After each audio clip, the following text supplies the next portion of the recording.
बिस्मिल्लाहिर्रहमानिर्रहीम बिस्मिल्लाहिर्रहमानिर्रहीम रब्बि इश्रह ली सदरी यस्सिर ली अमरी वहलुल उक़दतम मिन लिसानी यफ़क़हू क़ौली रब्बि ज़िदनी इल्मा। अस्सलामु अलैकुम दोस्तों, आज हम बात करेंगे बिलीव इन अल्लाह पे। एक दफ़ा का जिक्र है कि एक फ़कीर सदा लगा रहा था कि मुझे कोई अल्लाह के नाम पे देने वाला हो। करीबी एक बादशाह का महल था। उस बादशाह ने उस फ़कीर को अपने पास बुलाया। बादशाह कहता है कि फ़कीर तू क्या मांगता फिर रहा है? फ़कीर कहता, बादशाह सलामत, जो मैं मांगूंगा आप दे सकते हो। उसने कहा, हाँ हाँ, मैं वक़्त का बादशाह हूँ, मेरे हाथ में सब कुछ है, जो भी तुम मांगोगे मैं दे सकता हूँ। फ़कीर कहता, बादशाह सलामत आप सोच लें।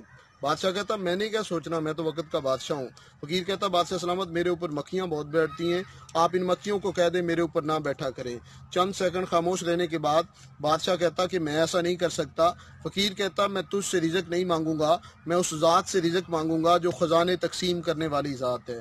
तो दोस्तों, अगर दुनिया में हमें कामयाब होना है, आगे बढ़ना है, तो सबसे पहला यकीन हमें अल्लाह ताला की ज़ात पर होना चाहिए। तो आज के बाद सबसे पहला यकीन आपने अल्लाह ताला की ज़ात पर करना है। इंशाल्लाह नेक्स्ट मुलाकात होगी अगली वीडियो में। तब तक के लिए इजाज़त दीजिएगा।